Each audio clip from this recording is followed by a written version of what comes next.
the entirety of Cristal Cave with King Arturo in the back. He's going to be bringing up the rear. Yay! Everybody say thank you. Amazing. He's going to be what we call our tail light. So I'm going to be hiking in the front of the group, and Arturo will be bringing up the rear, okay? Making sure you're not going in front of me or behind Arturo throughout our tour.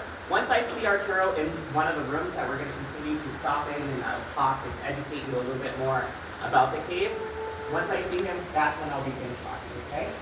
I recommend you don't take pictures as you're walking because I want you to pay attention to where you're putting your feet. And you can take as many photos as you'd like in the rooms that we will be stopping, okay? With photos, I ask that there's no flash photography because it does take some time for our eyes to adjust to the dimness of the cave. The cave is completely lit throughout the tour, so I'm also going to ask that we keep flashlights and headlamps off. I'm going to be using my red lights so that you can see where I'm standing at in most of the rooms and see where the speaker is.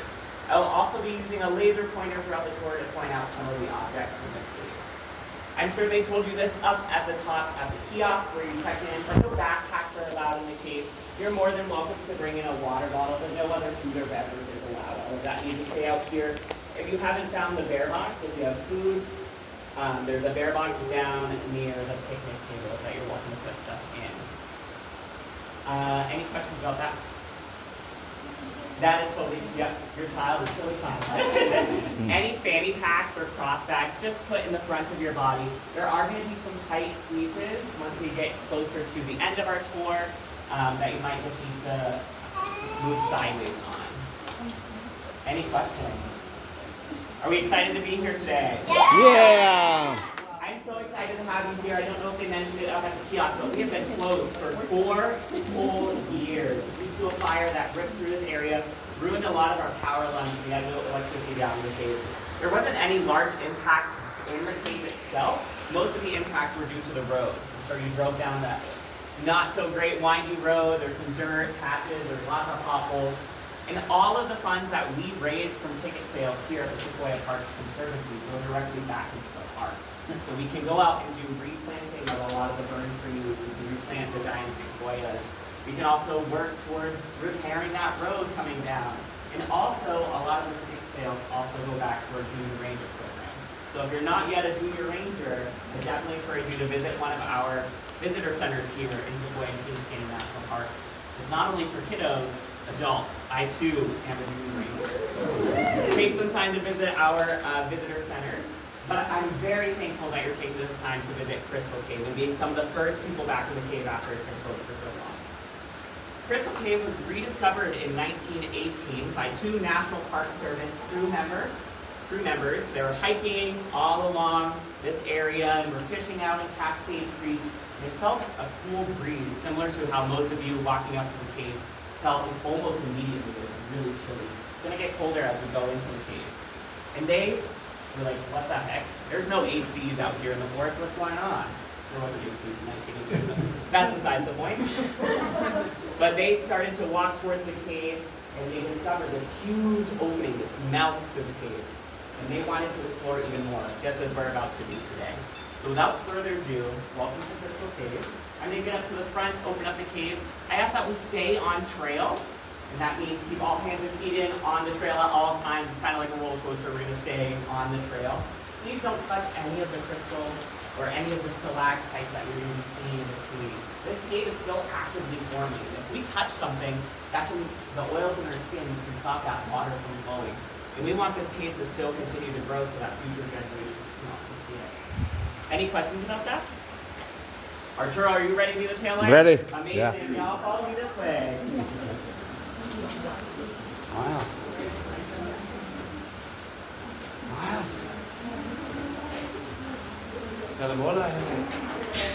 He will give me the light over there, right? What's up? He will give me the flashlight over there. I don't think you'll need a flashlight. Just whenever you get into the room, just give him a big old Oh, wave, okay. and that'll be good enough. All right. Right.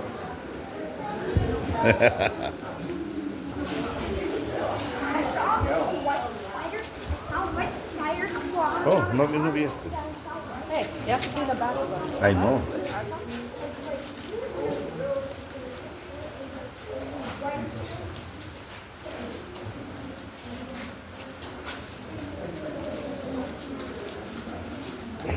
Okay, here we go to Crystal Cave.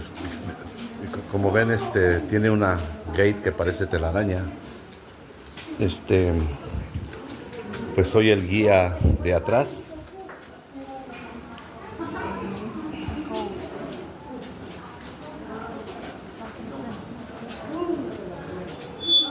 Tu abuelo es el guía allá de atrás, es el que cuida a la gente. How did you get this position? You know me, right? Every time we came, they give me the position, right? Because I look tough.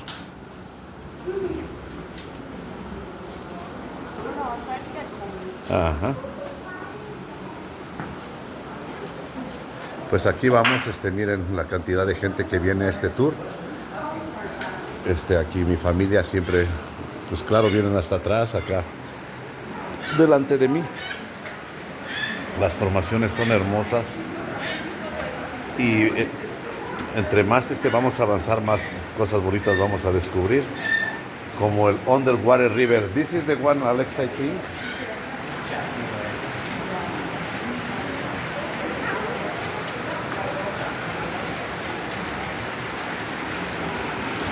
See the water. This is the one I told you, Alex. Check. See the marble. That's the marble. That's so pretty. Look at that. So, vean este río que corre bajo la cueva y tiene el mármol muy pulido, bien hermoso. Miren qué preciosidad.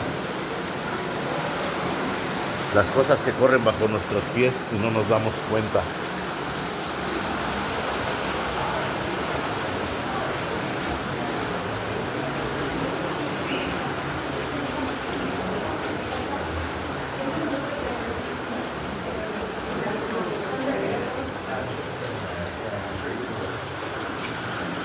Miren qué bonitas formaciones y el agua sigue corriendo y por eso cada vez crecen más y más y más. Por las sales, muy lento por el tiempo, ¿verdad? Miren, el agua siempre corriendo sin parar.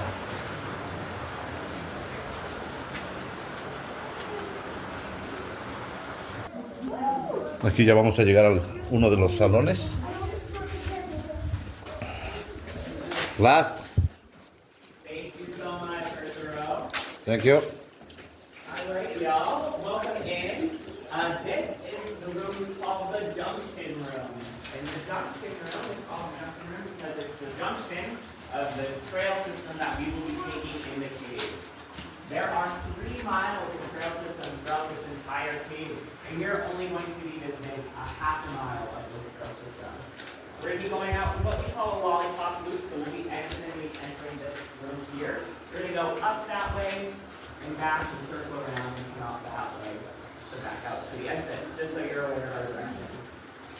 I do want to talk a little bit about this cave formation. And so in this room is a good place to talk about our primary formation of caves. We're going to talk about primary and secondary formations throughout our tour. This is the room I'm going to talk about primary formations of caves. And I think someone mentioned it earlier. This is the first cave they've been in that still has an active creek in it. And so this creek is really important for that primary formation. You're actually standing in the youngest portion of the cave. That's because it's still being actively carved out right now. Does anybody know what type of rock we are currently in? Starts with an M, ends with a marble. Yeah, marble! Yeah, marble rock. So this marble rock is soluble in a certain type of water. The water that's flowing through this creek, which is called Yucca Creek, flows directly above us and through the cave. Yeah, there is water. This water has something called carbonic acid in it.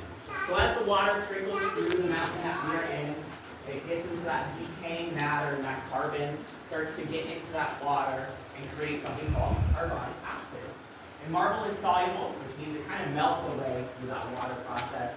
So the water that's slightly acidic will start to form huge cavities in the cave throughout time. If you think about our last ice age, that last ice age pushed a lot of water through the melting glaciers and created these huge cavities in the marble rock throughout the Sierras. However, we do see some other type of rock here in Crystal Cave. Bum-ba-da-dum. Holy schist. This is schist rock here. Guys. Thanks for laughing, y'all. Makes me feel good. Right here is schist rock. And schist rock, we like to think of it as our bookends of the marble cave. So on this side, there's a huge piece of schist. Schist is not soluble in water, so that water will not melt that rock. And on the other side, in Marble Hall, comes out more schist rock on the other side of the marble portion of the cave. You see the ghost? And it's kind of sandwiched between, the marble is sandwiched between the two pieces of Eye. schist rock. And as you're hiking back That's his up, eyes right I there. recommend you look out to the right. I know you'll want to take some breaks on hiking back up the hill. And so there are some signage there that also points out the differences between the schist and the marble rock. And you'll see the yuccas, which are that tall white plant with flowers on it right now.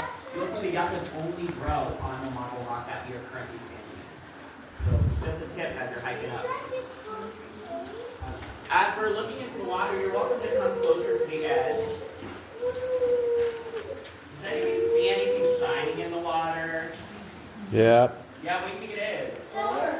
Silver. What's another guess? Gold. Gold. Oh my gosh, you think we discovered gold?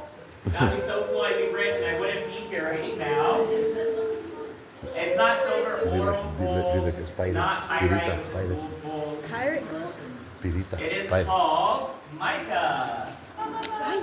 Mica comes from schist rock and it also comes from another type of rock that Oh, is here mica as is well, transparent. It's like yeah, granite. And so, as I mentioned, this water flows all throughout this mountain. It brings in the sediment here. And sometimes mica will settle right in the portion of the creek. This area, right here on that side and over here on this side, that is the marble rock. Marble in its pure form is white. The black, that creates kind of like the zebra stripes in the marble. That's just some impurities, some sediment that settled in the marble as it was forming. And it's still marble. Does anybody have marble countertops at home? Yeah, that's what makes that beautiful countertops, that countertop site. It is, those impurities, still marble. Are there any questions about the junction room? Good question. The question was, does the water flow all year? And it does, and it stays relatively this constant. It doesn't ever really flood as much in here anymore. It stays this level year round. The temperature I would guess between anywhere from low 40s to 50s. Similar to this cave, the cave itself stays 50 degrees year round. Does that mean the water's not drinkable? Is the water what? So does that mean the water's not drinkable? The water is drinkable. It probably has a pH that's slightly acidic, so probably around 6 on the pH scale. And so I wouldn't drink it because it's not purified, but if you do have a purifier, it could be delicious.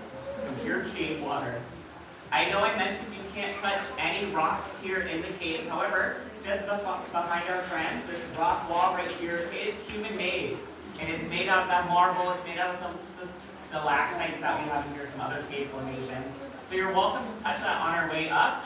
Fair warning, it just feels like wet rock. So, I got it. All right, friends, I'm going to make my way up here. If you could follow me up yonder. How you doing back there, Arturo? All right. Great, awesome.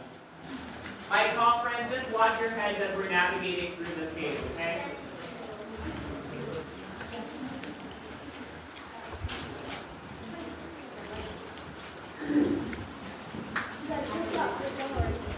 They're actually always given this job. They know already. Every time I'm here, this is my work. It's my job. Take care of you guys. Nobody gets behind, kidnapped or eaten by bears or bats, you know, or abducted by UFOs.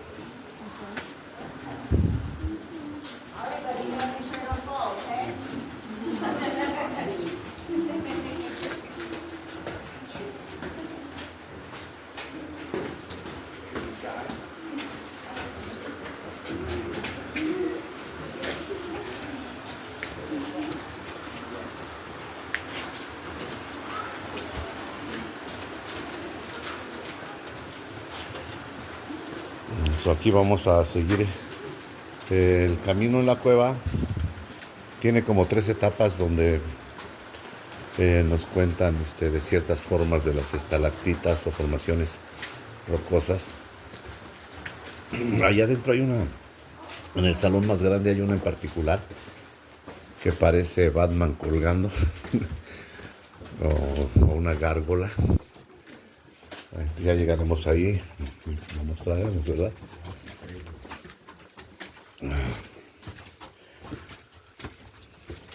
Pues como se den cuenta, aquí vamos. Lo bueno de ser el último de la fila es que es la persona que más chance tiene de admirar todo, porque nadie viene detrás de él empujando. Miren, está. Tiene una profundidad, una altura muy chida. Las formaciones son muy curiosas, extrañas. De allá venimos. Aquí parece que se paró el tráfico, pero ahí vamos.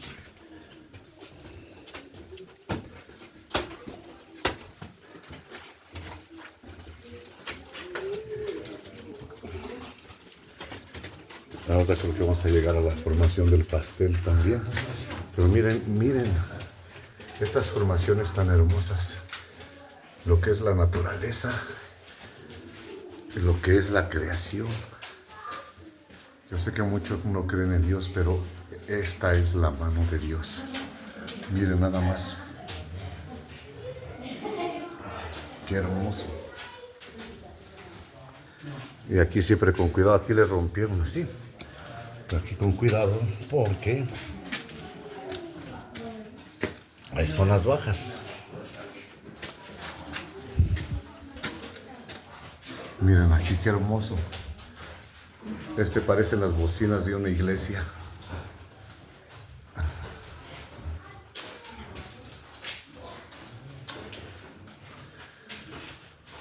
Es hermoso. Es tan ser parte de la vida, darte tus aventuras, conocer sitios que es muy difícil volverás a ver, pero es bueno verlos, ser parte de ello, para que conozcas más de la grandeza de Dios, porque Dios existe. Miren qué hermoso. Esta es una cueva un poquito muy estrella. Last one. Yay, awesome. All right, y'all, welcome in. Welcome to the organ room. It's called the organ room because it's shaped like a human organ. Right here, you'll see that heart shape. Do you see it? I'm just kidding, it's called the organ room because it's shaped like a pipe organ. So if you're not familiar with a pipe organ, anybody know, what is it? I'm thinking of the Phantom of the Opera, the dun, dun, dun, dun, dun. My boss is a product of being a preacher's son, and so he always makes that reference, but I am not, so I was voted next on Broadway for my senior superlative, so I made that connection here. So welcome to the organ room. This is a room I like to talk about the human impact on the cave, and so as I mentioned, in 1918, the cave was rediscovered, and I use that term rediscovered because it has been used for thousands of years by indigenous tribal members of the Yokuts. They would utilize the cave, typically at the entrance of the cave, as a naming ceremony for their tribal members. So it was rediscovered by Western settlers in 1918, and they came probably about as far as the junction room, and immediately ran back up the hill and went to tell the superintendent at the time, named Walter Fry, about their discovery here. So at the time, the park was founded, Sequoia and Kings Canyon, then General Grant National Park, were founded to protect the giant groves of sequoias. And they had no idea that there was these massive marble canyons. There's about 270 caves in Sequoia and Kings Canyon National Parks. This is the only one that's open to the public, but they had no idea what was underneath the bedrock. And so as they discovered, they ran and told Walter Fry, and Walter Fry came into what they were calling Hidden Cave, because it was relatively hidden in the forest. and he came into the rooms and started to discover and see things with the lantern light. And he noticed these formations here. It's really crystallized. It's a beautiful shining white color. And so he said, hidden cave, we need to call this place Cristal Cave. And that's how it's got its name. I like to look at these formations and look at what other critters do I see in them. And this one I see a yeti right here with its mouth open, its teeth looking all fuzzy and white. This formation is created through the cracks in the ceiling, through the marble. Up above us right now is a good spot to look. These cracks right here, you'll start to see that white formation. That white formation is the water seeping through, mixing with that marble, and creating something called calcite. Calcite and flowstone. So this calcite is that hardened rock from that water and creates this shiny, beautiful color. Over here also is some calcite. What do we notice about this calcite? It's not shiny and it's not white. And that's because this cave actually, when it first opened, was all dirt paths. And so the people would come through, and there was no cap size on the tour. There wasn't any limit on how many people could come through. There was tours up to 200 people in here at a time, kicking up all that dirt. And all that dirt eventually settled into that wet, beautiful calcite and started to harden into it. And so it creates this gray calcite flowstone here. Still beautiful, but still not as beautiful as this. And so in the 1980s, this California Conservation Corps came through and they paved the entire portions of the cave with some cement, put in this beautiful bridge here so we're not walking all along the formations, and created this trail system. It's really important we stay on the trail system because at the time where they didn't have a capsize on the tour, people would hop off the tour here. There was no way for the tour guide to keep track of 200 people, and hop up all on here and try to take pictures underneath the organ. However, these formations here are super delicate and pretty fragile. And they would break off as people were taking pictures because they were bumping into them. And so thankfully, the Sequoia Parks Conservancy works really closely with the parks, especially post-pandemic, to create a cap size on the limit of how many people we can bring in here. And we are only allowed to bring in 35 people at a time, and they have to have a reservation to come into the cave so that we can preserve this cave for future generations to come in, enjoy our parks, and get to see the beautiful geology of this park here. And these formations that I keep talking about are created all the way up above at the ceiling of the cave as water slowly trickles down through the mountain and slowly trickles thousands of years. It'll create these lovely stalactites, which are held tightly up to the ceiling. And if there's too much water flowing at a time, it'll create this flowstone, which comes over and then create these curtains or draperies. And I'll talk more about the formations in our next room because it has all the different types of formations that I want to talk about. I also want to acknowledge the people who created the first trail system here. It was called the Civilian Conservation Corps, and they came about in the 1930s. Anybody know what was happening in our country in the 1930s? Yeah, the Great Depression. And so the government at the time wanted to find a way to get typically young men into work, and so that the young men could then send money back to their home communities and to their parents, their guardians, and their loved ones. And so they created something called the Civilian Conservation Corps. And if you go to any of our national parks and even some state parks, a lot of the infrastructure was built by these young men in the Civilian Conservation Corps. If you go to any of the lodges, like the Paradise Lodge up at Mount Rainier, or if you go down to the Grand Canyon, there's some lovely trails built by them. They really built all of the infrastructure throughout most of our national park sites, including this trail that we are on today. If you look over, just over that way, over there you might see some drill holes, and I'm going to turn on my red light. Right here's a drill hole, and just below it's a drill hole. They were really precise with building this trail system. And so they drill a hole, put in some dynamite, in order to open this cavity up so that we could walk through, so we're not walking underneath the organ. You can notice they're really precise in their work because none of the organ was broken during any of that portion. It was just broken from human impact by going up there.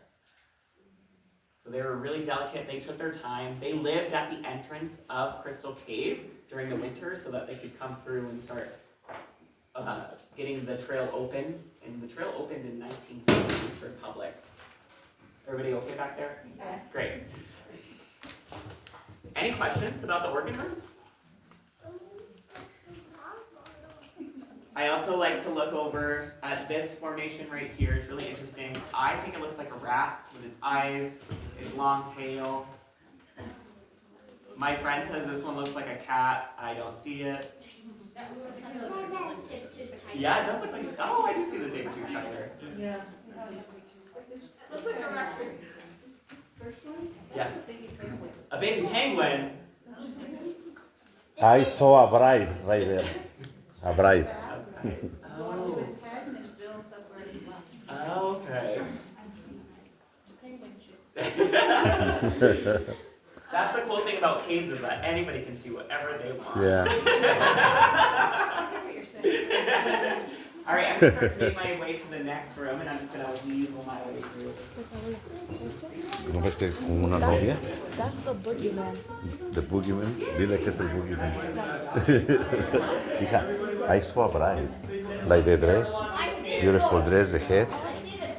Okay, shut up. No, that's the boogeyman from the Nightmare Before Christmas. See? Yeah. I need to see that movie or watch Yeah, it it again. literally looks like that. He's fat and he has like Yeah? his mouth right there. Uh-huh. Yeah. And he has those like little hot. Oh. Como así, you know how there's a curve going down like that? That's his mouth. Uh-huh. All right. Let's keep going. Tommy, you okay, hijo? Yeah. Ok, vamos a continuar el tour.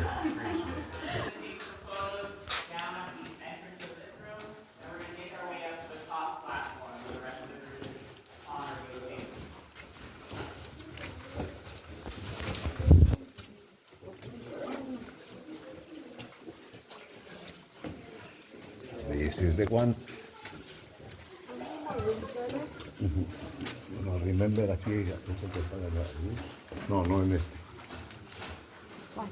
Why do they turn off the lights? Para que veamos la completa oscuridad. Don't you remember?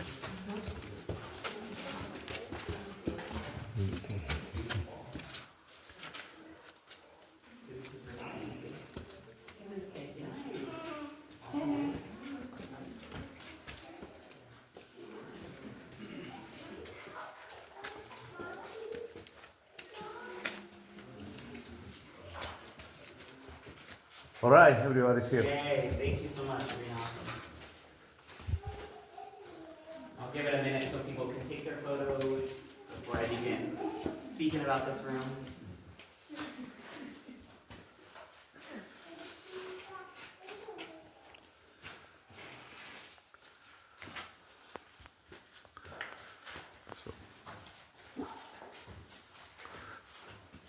That's the gargoyle upside down. Or Batman upside down sleeping. Good question. That's what I saw. All right, y'all, I'm going to begin talking about this room. This room is probably one of my favorite rooms. I might say that about every single room, depending on the time of day. But welcome to the dome room. It's called the dome room. If we look over here, rediscoverers of the cave thought this reminded them of the Capitol Dome in Washington, D.C.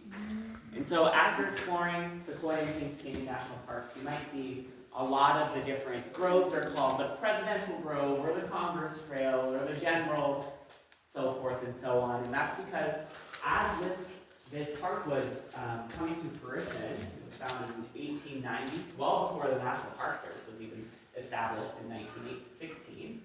The park here was named after a lot of the American patriotism here in the United States. And so you have the General Grant, the General Sherman, the Presidential Grove, the Congress Trail as you continue to explore.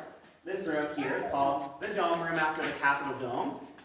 I typically see an ice cream sundae right here, however. I also like to point out another favorite, which is our gorilla friend right here with its eyes, its nose, big arm. Does anybody see it? Yeah. Good, I'm not going crazy. This room also has my favorite formation, which is the protector of the cave dragon. So right here is its mouth, its nose is breathing out some fire. It's weighing over here. It's flying around, protecting our cave. And so if you follow my red light, I'm going to point up here. Everybody see that red light up there? Yeah. So up there is one of the cracks I was talking about. So the granite will slowly have water seeping through, which will create cracks and form these cave formations, which are our secondary formations on how the cave is formed, which are called stalactites. They're tight to the ceiling. And if we follow the red light down right here, anybody know what this is called? Stalagmite. Yeah, stalagmite, because it might reach the ceiling. And then just above the dome right here, we call this formation a stalag together. Yeah, I'm just kidding. Stalag-togethers are formed by stalagmites and stalactites kind of combining, and they're actually called columns, so we call them a column. And then just, if you continue following all the way down through this crack, is one of the most beautiful formations here in Crystal Cave. These little tiny stalactites, which may very well be at least 1,000 years old, are called soda straws. They're actually hollow, and the water will slowly drip through and hit those pools down there that we call the fairy pools. So the caves need a lot of water for this formation to happen, and that's from that primary formation as the water is slowly getting pushed through and creating these cavities over thousands of years. The cave itself is 1 million years old, and it's still actively being formed right now with these secondary formations. And we like to think of these as the decorations of the cave. And on your way, and I think I saw a few people over here taking some photos of what we call rimstone dams. And these little dams are formed from all of that calcite flowing down that flowstone and kind of congregating here and creating these pools. And sometimes those pools will evaporate, leaving behind some empty pools and create these dams down here.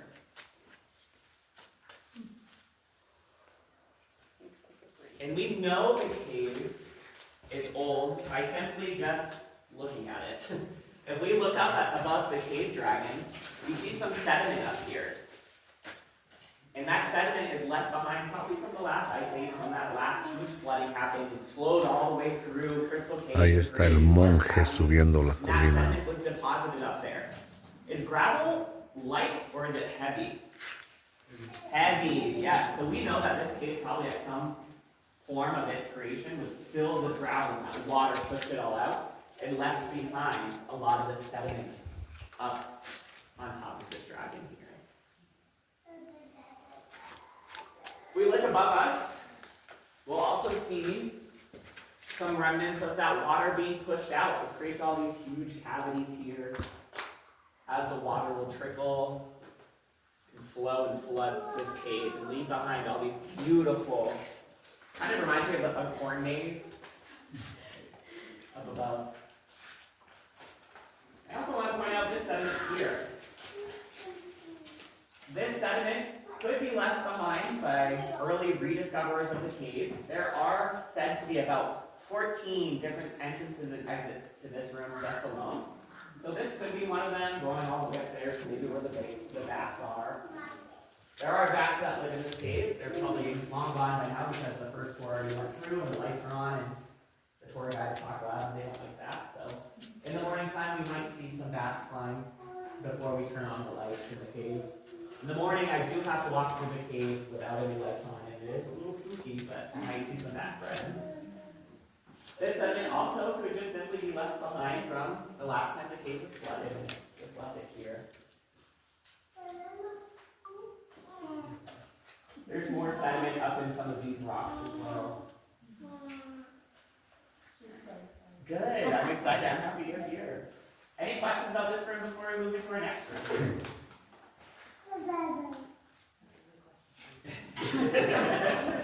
She raised her hand and everything. Alright, as we move into the next room, I do want to make you aware, there are some snug corners to snake through. It's okay if you touch the wall at that point or bump into it. And then I'll meet you in the next room, which is the final room of our tour. It's called Marble Hall. In that room, you're welcome to sit on the human-made kind of barrier. It's a rock wall. Just be aware if you're sitting on the back edge of the wall, it is a cliff behind you, so make good choices.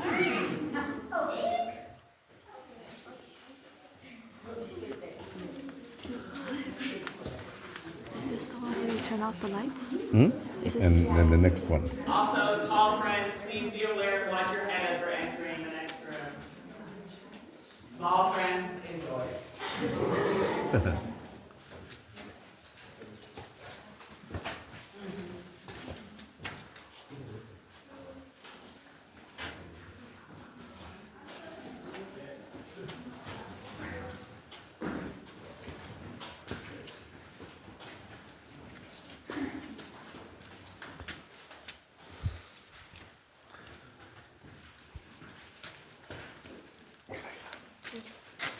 La agua de gárgola.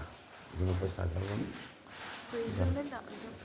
Mira, Zoom in. Zoom in. esta es like upside down. He's like an upside down It's head. like, exactly. It's like a troll. Ajá. That's creepy. Ya, Where's the gorilla you were saying? ¿cómo le llamas gárgola? ¿Cómo le llamas una gárgola? ¿Gárgola? ¿Gárgola? Where's the gorilla? Where did he say where's the gorilla? Sombrero over there. I don't see it. Oh wait, no, never mind. I see it now. Allí. I see.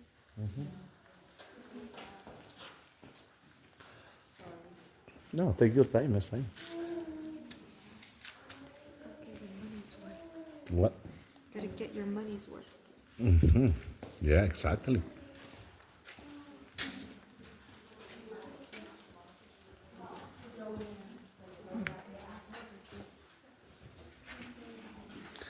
Mira, aquí hay que cuidarse la cabeza porque esta roca cruza. No se ve mucho, pero cuidado con las raspaduras. Ajá. Yeah.